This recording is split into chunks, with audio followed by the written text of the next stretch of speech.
Hey guys, how's it going? Hope you're doing well. My name is Crown, and today I'm going to read you some very interesting stories that I hope that you're gonna love. And now, without further ado, let's go!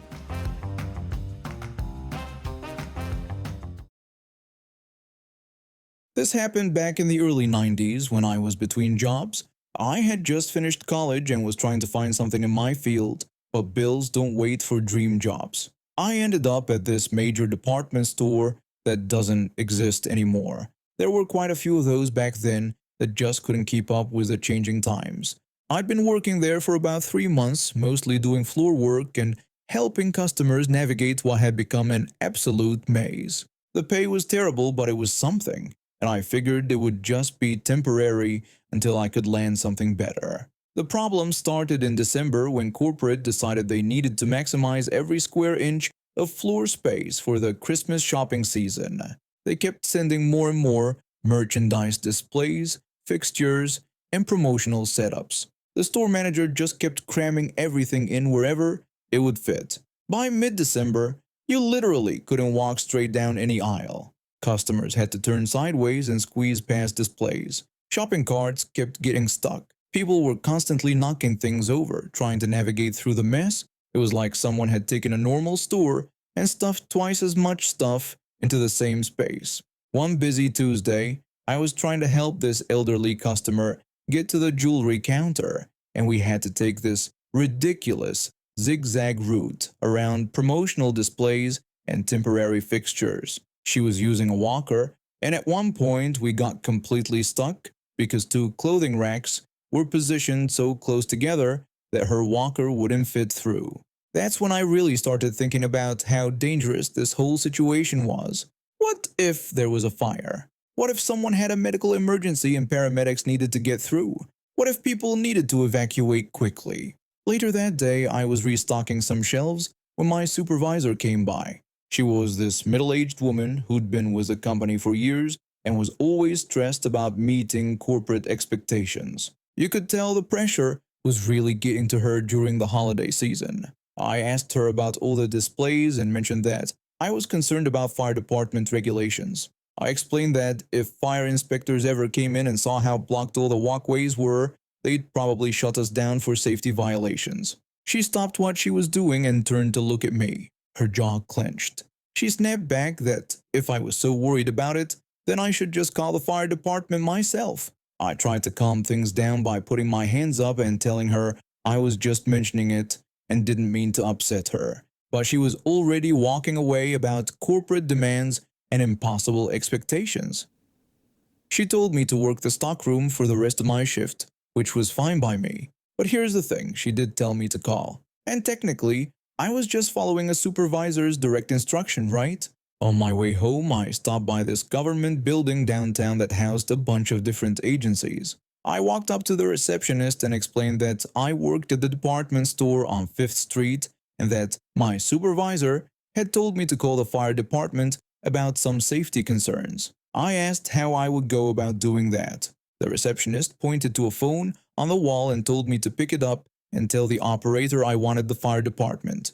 She explained they would patch me through to the station's non-emergency line. I called, and to my surprise, the fire chief himself answered. I told him this was probably going to sound weird, but I worked at the department store on 5th Street and the aisles were so packed with merchandise that customers could barely walk through them.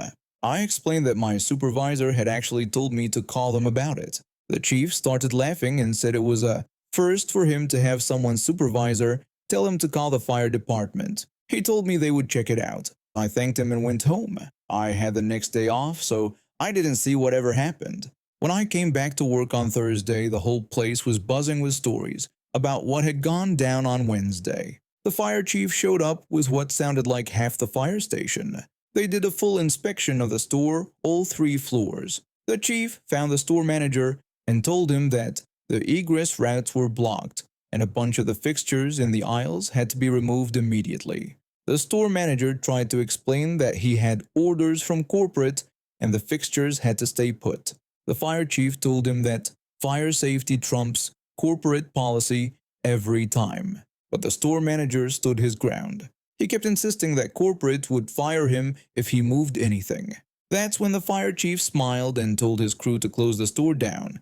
They evacuated the entire store, all 3 floors, customers, employees, everyone out. They blocked off all the entrances with fire department vehicles and put up barriers.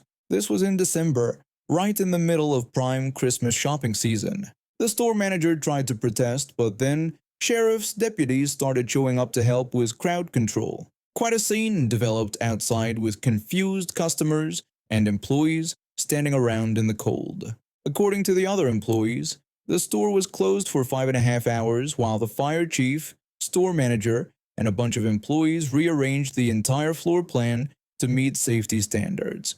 They had to remove dozens of fixtures and displays, completely redesign the traffic flow, and create proper emergency exit paths. Corporate was furious, but surprisingly, the store manager didn't get fired. I guess they realized he was just following their impossible directives. But you could tell he was walking on thin ice after that.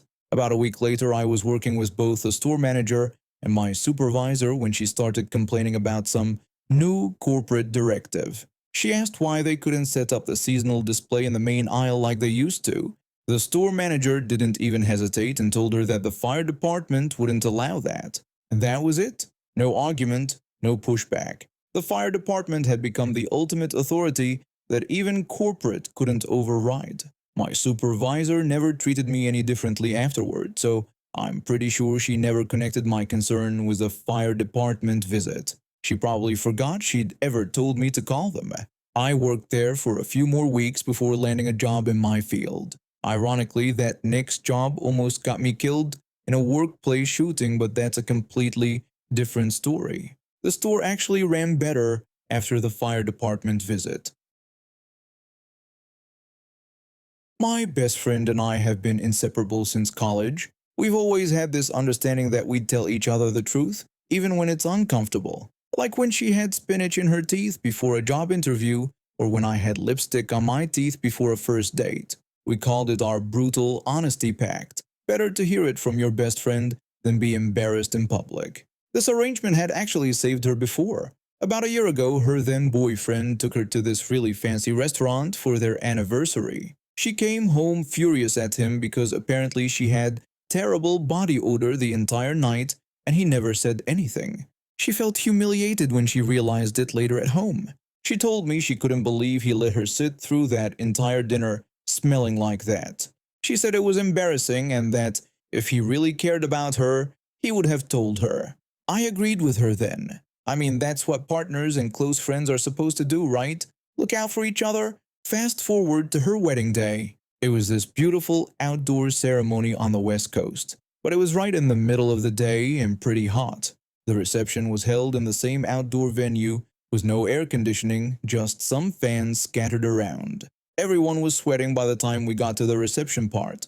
I was helping her with little things throughout the day, fixing her dress, touching up her makeup, making sure she had water. That's when I noticed she had developed some pretty strong body odor. I mean, it was hot, people were sweating, but hers was particularly noticeable. I could smell it when I got close to help her with her veil. I thought about the restaurant incident and figured this was exactly the kind of situation where she'd want me to speak up.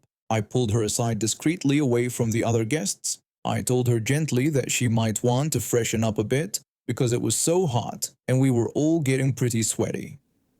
She looked at me for a second, then nodded and thanked me for telling her. She excused herself to go fix it. I actually realized I was pretty sweaty too, so I went to freshen up as well. When we both came back, she smelled fine again. I thought I had done exactly what a good friend should do. The wedding continued beautifully. She seemed happy, everyone was dancing and having a great time. I didn't think anything more about it. 2 weeks later, she got back from her honeymoon. I was excited to hear all about it and see pictures. Instead, I got an angry phone call. She told me she needed to talk to me about something and that I had really hurt her on her wedding day. I was confused and asked what she was talking about. She explained that when I told her she smelled, it made her feel terrible. She said I had no idea how that made her feel and that she was self-conscious for the rest of her own wedding because of me. I was genuinely confused. I reminded her that this was what we always did for each other. I brought up the restaurant incident with her husband when she was mad he didn't tell her about her body odor. She insisted this was completely different because it was her wedding day, the most important day of her life. She accused me of ruining it for her. I tried to explain that I was trying to help her and that I told her privately so no one else even knew. She said it didn't matter because she spent the rest of the night worried about how she smelled instead of enjoying her reception. She told me she couldn't stop thinking about it and that every time someone hugged her or got close, she panicked. I apologized and said I really thought I was doing the right thing. I reminded her that she had always said she wanted me to tell her these things. She shot back that I shouldn't have said anything on her wedding day and that I should have just kept my mouth shut. She said some things were more important than our honesty pact. This went on for about an hour. She kept saying I had ruined her wedding day and made her feel terrible about herself. She said I was selfish for not considering her feelings. She even suggested that maybe I was jealous of her getting married and did it on purpose to make her feel bad. That accusation really stung because it wasn't true at all. I was genuinely happy for her and had spent months helping her plan this wedding. I told her she knew that wasn't true and that I would never try to hurt her on purpose, especially not on her wedding day. I explained that I was trying to help her avoid being embarrassed. She said I had failed and made everything worse. The conversation ended with her saying she needed some space to think about our friendship. That was 3 weeks ago, and she hasn't spoken to me since. I've been replaying this over and over in my head. Was I really wrong? I mean, yes, it was her wedding day, but wouldn't it have been worse if she had gone the entire reception smelling bad and everyone noticed? What if someone else had said something, or worse? What if no one said anything, but everyone was talking about it behind her back? I thought about all the wedding photos being taken, all the people she was hugging and dancing with. Her new husband's family was there, people she had just met. Wouldn't it have been more embarrassing if they all remembered her wedding as the day the bride had bad body odor? But now I'm starting to wonder if I should have just kept quiet. Maybe some situations are different, even if we had an agreement. Maybe wedding days are off limits for that kind of feedback. She's completely flipped her position. When it happened to her at the restaurant, she was angry that her boyfriend didn't tell her. But when I tell her, suddenly I'm the villain who ruined her special day. I've tried texting her a few times to apologize, but she won't respond. Mutual friends are starting to take sides, and most of them think I should have kept my mouth shut on her wedding day. But a few have said they would have wanted to know if they were in her position. I just don't know what to think anymore. All I know is that I lost my best friend over trying to look out for her, and that really sucks. Fletcher's Market is a small local chain that prides itself on community support. One of the things we do is offer a 30% discount to people with disabilities during the first week of every month. Most of our regular customers with disabilities are some of the nicest people you'll ever meet. The incident happened on a Tuesday morning during our discount week. I was manning register 4 when this woman hobbled in on crutches. She had what looked like a medical boot on her left leg and was making a big show of how much pain she was in with every step. Something felt off about the whole thing, but I figured maybe she was just having a rough day. She grabbed a cart and started shopping. I noticed she kept switching which leg was supposedly injured, and at one point I saw her put full weight on the injured leg when she thought nobody was looking. About 20 minutes later, she came through my line with a cart full of expensive stuff. Organic steaks, premium wine, fancy cheese, the works. Had to be at least $400 worth of groceries. I started scanning her items when she cleared her throat loudly. She told me she was disabled and had heard we give discounts. I explained that we offer 30% off for customers with disabilities during the first week of the month. She asked if 30% was all we offered, sounding disappointed. When I confirmed that was our standard disability discount, she looked at me with pure anger. She then demanded 100% off, claiming she was severely injured and could barely walk.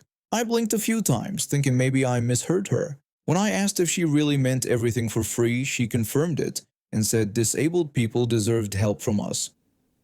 I told her our discount was 30% and I couldn't authorize anything beyond that. She got angry and demanded to speak to my manager, claiming this was discrimination against disabled people. I called my manager over. Dave's been running this place for 15 years and has seen it all. He walked over and asked what the problem was. She told Dave that I was refusing to give her proper treatment as a disabled person and that she wanted 100% off her groceries. Dave explained that our disability discount was 30% off the total purchase, and that's what we offer. She said that wasn't good enough and pointed to her crutches and cast, saying she could barely function and we were trying to make her pay full price for food. Dave said he understood her difficulties, but our policy was 30% off, and he could apply that discount right away. She started yelling that this was outrageous and threatened to sue us for disability discrimination. The woman behind her in line, who had been waiting patiently, finally told her that 30% off was pretty generous since most places don't offer any discount at all. Karen spun around on her crutches and told the other customer to mind her own business, claiming she didn't know what it was like to be disabled. When she turned to yell at the other customer, she pivoted smoothly on both legs like there was nothing wrong with either of them. Dave noticed too. His expression changed from patient to suspicious. He told her he would need to see some documentation of her disability to process any discount. She got defensive, saying he couldn't ask for that because it was private medical information. Dave explained that we could actually request verification for our disability discounts to prevent fraud. She accused us of harassment, saying she didn't need to prove anything to us. Dave told her that without verification, he couldn't apply the discount and asked if she wanted to purchase her items at regular price. She started screaming that we were criminals and thieves, threatening to call the police on us for stealing from disabled people. She was yelling so loud that other customers stopped to stare. Then she did something that still makes me shake my head. She raised one of her crutches above her head and brought it down hard on the counter, barely missing my hand. Then she swung it again, this time aiming for Dave. Dave stepped back just in time and the crutch whistled past his face.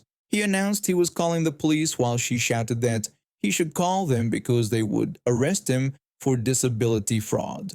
Dave went to the customer service desk and picked up the phone. Meanwhile, Karen kept ranting and waving her crutches around like weapons. A couple of customers backed away from our line. The police arrived in about 10 minutes. 2 officers walked in just as Karen was taking another swing at the candy display with her crutch. The first officer told her to put down the crutch and step away from the counter. She told the officers she was glad they were there because we were discriminating against her for being disabled. The second officer said they understood there was an incident involving assault with a crutch. Dave confirmed that she had demanded a 100% discount, and when we offered our standard 30% disability discount, she became violent. The first officer picked up the crutch she'd been swinging around and asked if it belonged to her. She said of course it was hers because she needed it for her severe leg injury. The officer examined the crutch closely and pointed out that it had no wear marks. The rubber tip was brand new and there was still a price sticker on the handle. She tried to explain that it was a new crutch. The second officer asked her to show them her medical boot, and when she asked why, he said it was just to verify her injury for their report. Reluctantly, she lifted her leg. The officer knelt down and looked at the boot carefully, then noted that it wasn't even strapped on properly, and her leg inside looked perfectly fine. She claimed it was an invisible injury. The first officer asked her to try walking without the crutches, and she protested that she couldn't because she was severely disabled. When he insisted she try, she looked around frantically, probably realizing she was caught. She took one step without the crutches, then another. She was walking perfectly normally. The second officer told her she was under arrest for fraud, assault with a weapon, and disturbing the peace. She screamed that this was police brutality and that she had rights. They put her in handcuffs while she continued yelling about discrimination. When they walked her toward the door, one of the crutches fell apart in the officer's hand. It was some cheap prop that wasn't even assembled correctly. The first officer asked where she got the crutches, and she admitted she bought them at the dollar store that morning. The whole store went silent. She just confessed to the fraud in front of everyone. They put her in the police car while she screamed through the window about suing everyone. When the car drove away, the customer who had been behind her in line started clapping, and soon the whole store joined in. Dave came over and patted me on the shoulder, saying that was definitely a first. Later, we found out she'd tried the same scam at 3 other stores in town that week. She'd heard about our disability discount and thought she could milk it for all it was worth. She got 6 months in jail and had to pay restitution to all the stores she'd tried to scam. I heard she moved to another county after she got out of jail. My usual grocery store was closed for renovations, so I had to drive 20 minutes out of my way to this massive big box store that sold everything from groceries to electronics to car parts. I'd only been there once before, maybe 2 years ago, so I wasn't familiar with the layout at all.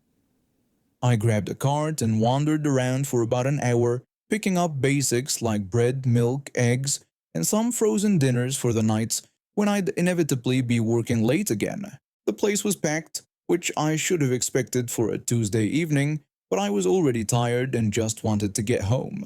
When I finally made it to the checkout area, there was a line of maybe 8 people ahead of me. I pulled out my phone to scroll through emails while I waited. That's when this middle-aged guy in khakis and a polo shirt appeared out of nowhere and cut right in front of me. Before I could even process what was happening, he shoved this blender box into my arms. The thing was heavy, maybe 15 or 20 pounds, and I almost dropped it. He told me to go do an exchange for him.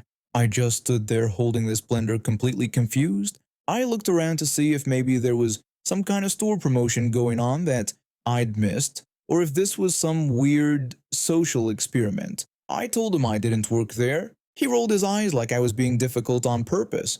He told me not to screw around and to just do what he asked. The way he said it was so demanding, like he was talking to a child who wasn't following instructions. I could feel other people in line starting to stare. The woman behind me had this shocked look on her face. I set the blender down on the nearest counter, which happened to be one of those impulse buy displays with candy and magazines. I told him again that I didn't work there. I turned back to my cart and started pushing it toward the cashier, who had just finished with the customer ahead of me. The guy was still standing there looking angry. I paid for my groceries, grabbed my bags, and headed toward the exit.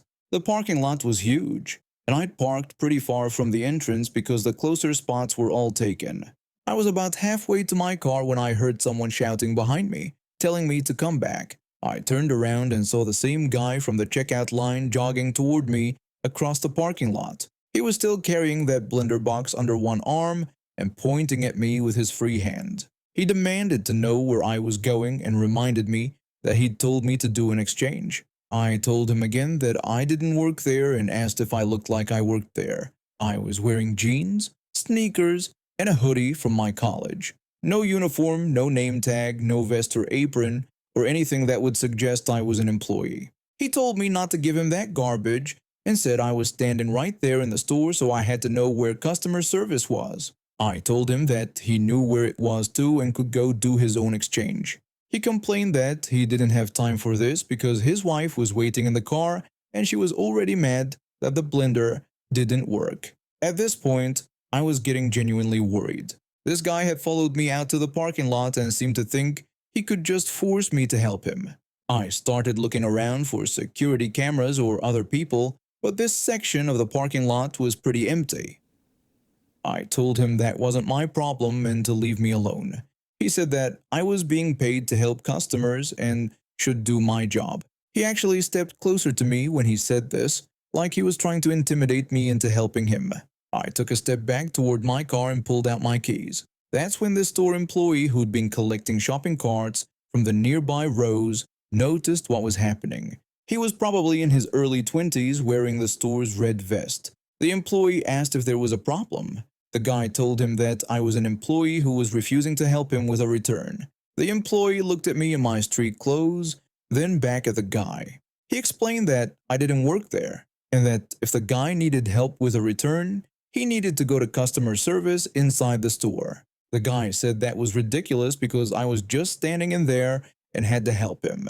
The employee told him that I didn't have to help him, and that he needed to leave me alone and go back inside if he needed assistance. The guy's face was getting red now, and I could see his wife getting out of a car a few rows over, probably wondering what was taking so long.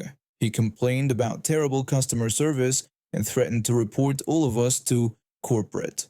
The employee told him he was welcome to do that, but right now he needed to step back and let me go to my car. The employee stayed there until I got in my car and started the engine. When I was backing out of my parking space, I could see the guy finally walking back toward the store entrance, still carrying his blender and shaking his head like he was the victim in all this. The whole thing probably only lasted 5 minutes, but it felt like forever.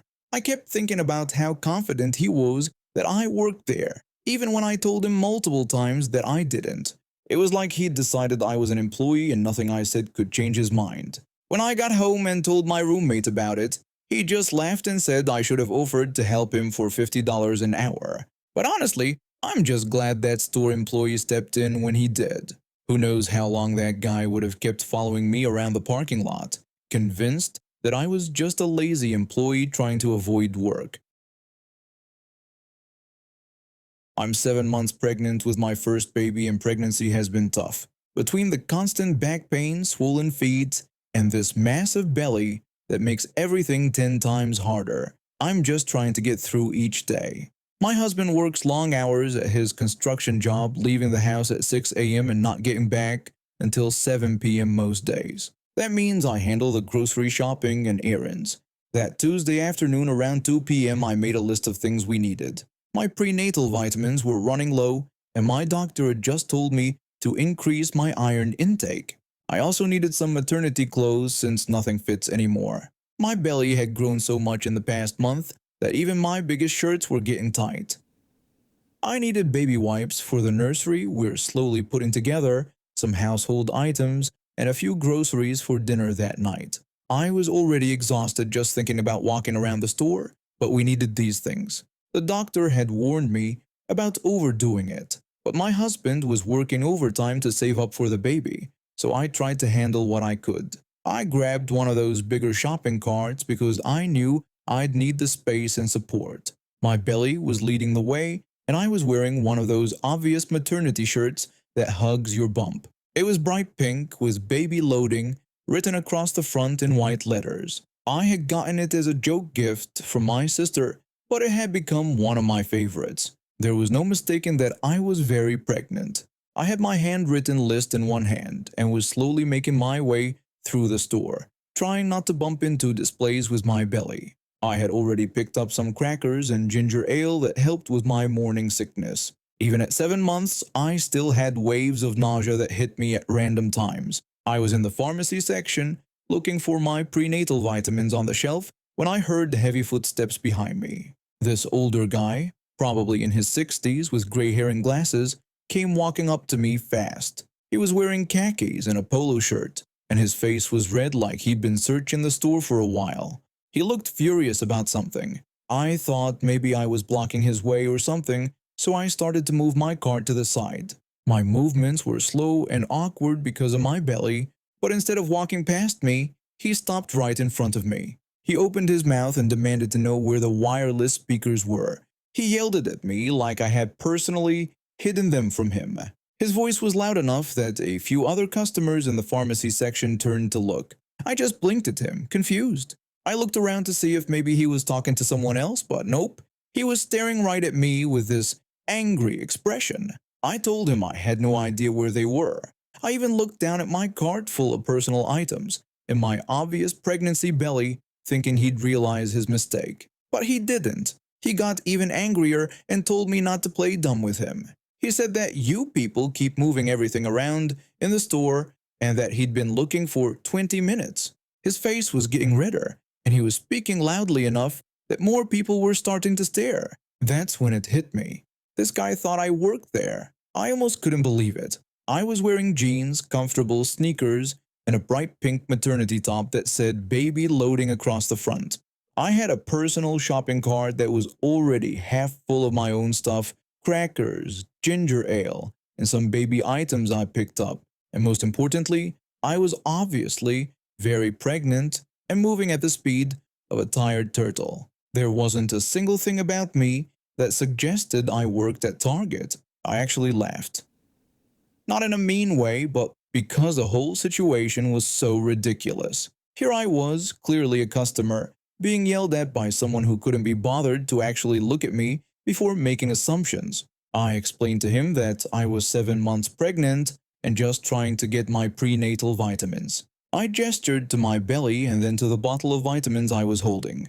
The change in his expression was instant. His eyes went from my face down to my very obvious pregnant belly, then to my cart full of personal items, then back to my face. I watched as reality hit him like a brick wall. His face went from angry red to pale white in about 2 seconds. His mouth opened slightly like he was trying to process what just happened. He looked around and seemed to notice for the first time that other customers were staring at him. A woman with her teenage daughter was shaking her head at him. An elderly man was frowning in his direction.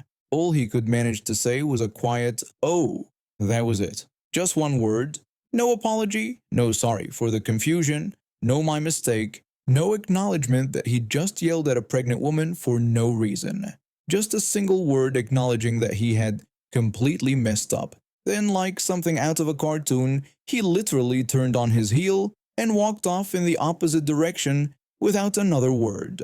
I watched him speed walk away toward the front of the store like he was trying to escape. He didn't even look back. I stood there for a moment, still holding my bottle of prenatal vitamins, trying to process what had just happened. The woman with her teenage daughter came over to me. She asked if I was okay and said she couldn't believe how rude that man had been. Her daughter rolled her eyes and said some people have no manners. I thanked them for checking on me. Part of me wanted to find the guy and point out how rude he'd been, but honestly, I was too tired to chase down an embarrassed old man through Target. Plus, my back was starting to ache from standing in one spot for too long. The woman told me that the electronics section was way on the other side of the store, near the entrance. She said the man had been looking in completely the wrong area. I continued with my shopping, but I kept thinking about the encounter. I picked up some comfortable maternity pajamas that were on sale for $29. I found some baby wipes that were buy two, get one free. But the whole time, I was still thinking about what had happened. What got me the most wasn't even that he mistook me for an employee. Mistakes happen, right? It was how angry and demanding he was right from the start. He didn't politely ask for help or even check if I actually worked there. He just walked up and started yelling at me like I had personally wronged him. He didn't look at what I was wearing, didn't notice my shopping cart, didn't see that I was clearly another customer. He just saw someone in the store and decided they owed him something. When I was checking out around 3:30 p.m., the teenage cashier noticed I looked a bit frazzled. She asked if everything was okay while she scanned my items. I told her about the weird encounter with an angry customer who thought I worked there. The cashier said that happens more than you'd think. She explained that people see someone in the store and just assume they're an employee, especially if they're not wearing obviously branded clothes. She said it happens to customers all the time and it's always awkward. She apologized that it happened to me, especially since I was clearly pregnant. She said some people just don't pay attention to anything around them. Then the cashier told me something that made me laugh. She mentioned that the electronics section with the speakers was on the complete opposite side of the store from the pharmacy. The guy would have had to walk past 3 different Target employees to get to where I was. So not only had he been completely wrong about me being an employee, but he'd been looking in the wrong section entirely. And he'd ignored actual employees who could have helped him. My total came to $87.43. I thanked the cashier, loaded my bags into my cart, and headed to my car. The parking lot was busy for a Tuesday afternoon. When I was putting my purchases in the trunk, I saw the same older man walking out of the store with a small Target bag. He was walking fast and looking around like he was embarrassed. He saw me too and his face went red again. He quickly looked away and walked even faster to his car, which was parked a few spots away from mine. I wondered if he'd found his wireless speakers or if someone else had to deal with his attitude. From the size of his bag, it looked like he'd bought something small. Maybe he'd finally asked an actual employee for help. The whole drive home, I kept thinking about how entitled some people can be. The fact that he felt comfortable walking up to a random person and demanding answers, getting angry when that person couldn't help him, and then just walking away without any real acknowledgement of his mistake.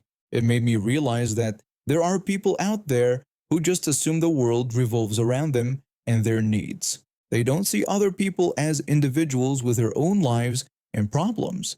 They just see them as potential sources of service. When I got home, I was exhausted. My feet were swollen and my back was killing me. I put away the groceries and baby items, then sat down with a glass of water and my new prenatal vitamins. I told my husband about it when he got home from work around 7:15 p.m. He was pretty annoyed on my behalf. He said he wished he'd been there to tell the guy off. Then he said next time someone mistakes me for an employee, I should just roll with it and send them to the wrong section. Maybe tell them the speakers are in the baby section or something. I laughed, but honestly, I'm hoping there won't be a next time. I've got enough to deal with being pregnant without random strangers yelling at me in Target. The baby is due in 2 months, and I already feel like I'm barely keeping up with everything. I don't need entitled customers adding to my stress. And now we have reached the end of today's stories. Thank you for watching, and see you next time.